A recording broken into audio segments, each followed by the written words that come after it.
Okay, welcome back dear friends. I am Dr. Kaleem Raza. Today in this video lecture we are going to discuss about the urea cycle. This is one of the 5-star topic in your biochemistry.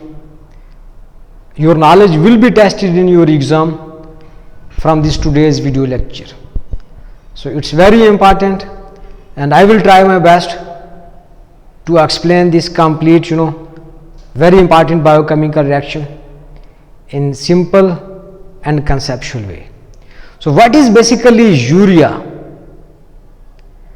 Urea is the end product of the protein.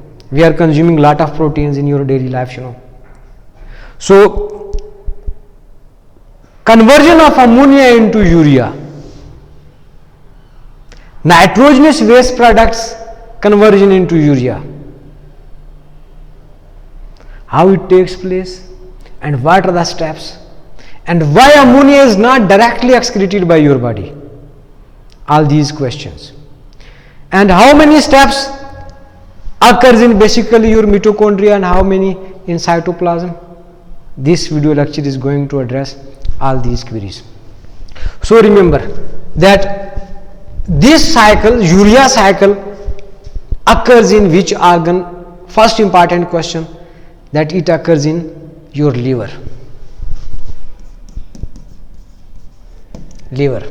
And second thing, which part of the cell? Your mitochondria. And then cytoplasm. How many total steps in this biochemical reaction? 5 steps. And first 2 takes place in mitochondria and next 3 in your cytoplasm. And what is the urea? Urea is the end product of the protein metabolism and the amino acid, the ammonia. Ammonia, why it's not directly excreted from body? Because it's very toxic for the renal system. So first it's degraded further into urea, and almost 80 to 90% of the nitrogenous waste products are excreted by body through urea. So now you can understand the significance of this biochemical reaction, the urea cycle. Okay, so let's draw please this cycle and let's discuss how many steps in mitochondria and how many steps in your cytoplasm. So first what happens, that your ammonia plus carbon dioxide, ammonia and carbon dioxide conversion takes place into carbamyl phosphate, and this reaction occur with the help of rate limiting enzyme, and that enzyme is called as carbamyl phosphate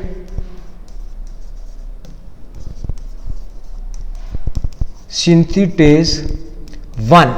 So this is the rate limiting enzyme of this urea cycle. What do you mean by rate limiting enzyme? The enzyme which limits the speed of the whole biochemical reaction, and enzyme itself is a proteinous agent that simply speed of chemical reaction and remains unchanged after the reaction. So first important note here, that rate limiting enzyme of the urea cycle is carbamyl phosphate synthetase 1, and synthetase 2 is for the synthesis of pyrimidine, remember please.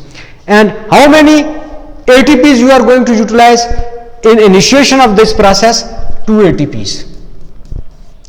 2 ATPs you have utilized. Okay, and this first step taking place in your this number 1 in mitochondria. Okay, follow same sequence please. And then next,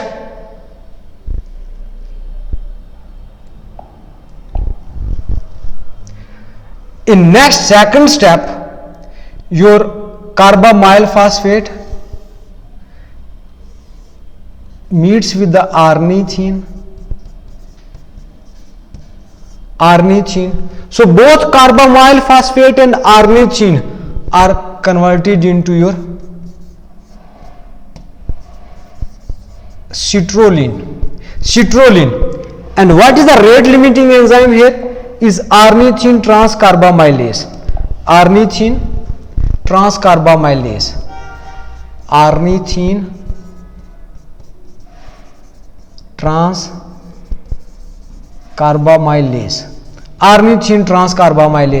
So this second enzyme which converts your ornithine into citrulline, this second step of this reaction is also taking place in your mitochondria. So first two taking place in your mitochondria, and then citrulline is converted into arginosuccinate.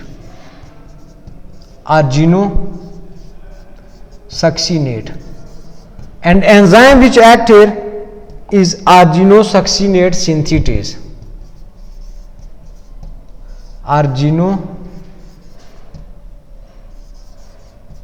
Succinate synthetase. And then this your arginosuccinate is converted further into your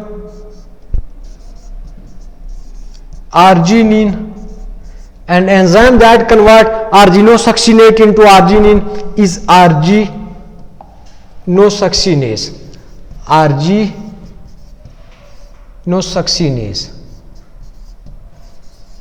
And in this step, fumarate will be released and will meet your tricitric acid cycle, TCA cycle. Then arginine is further degraded into your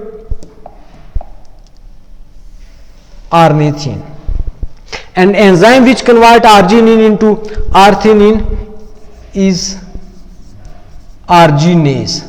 So arginase with addition of water,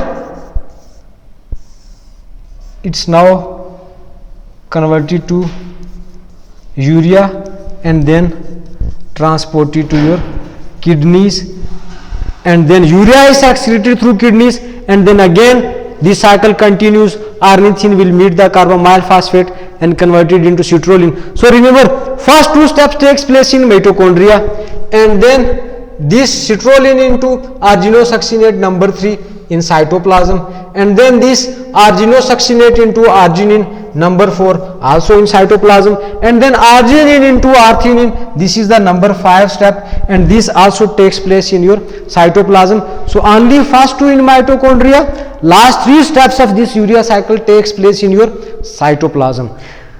Important thing that one shortcut, how to remember these important products here, write please one shortcut.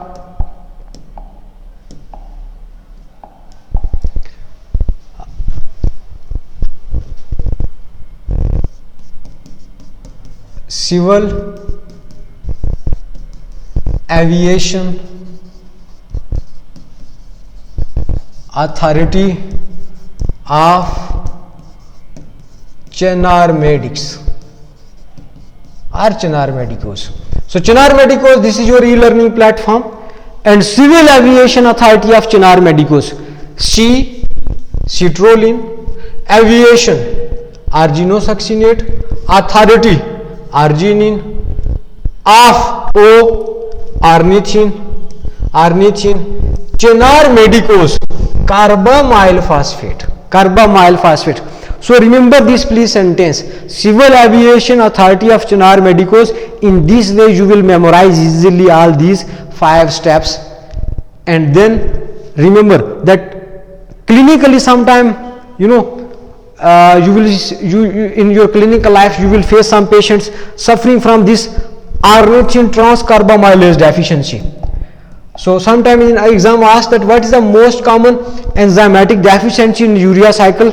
This is the ornithine transcarbamylase deficiency, and when there is deficiency of ornithine transcarbamylase, it means there is no degradation of carbamyl phosphate, and more carbamyl phosphate further is degraded into orotic acid. So this deficiency can be acquired in chronic liver diseases and congenital also. So when there is deficiency of ornithine transcarbamylase, or you are suffering from end stage liver diseases, when there is too much carbamyl phosphate, or there is no degradation of ammonia further into urea, you will have hyperammonia.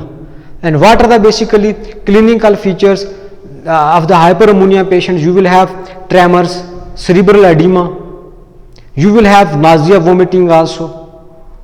So remember please that hyperammonia, ornithine transcarbamylase deficiency, how many steps taking place in your mitochondria, how many in cytoplasm, what is the rate limiting enzyme carbamyl phosphate synthetase 1, what is the importance of this urea cycle, you will definitely have at least one question in your exam. Thank you for your consideration.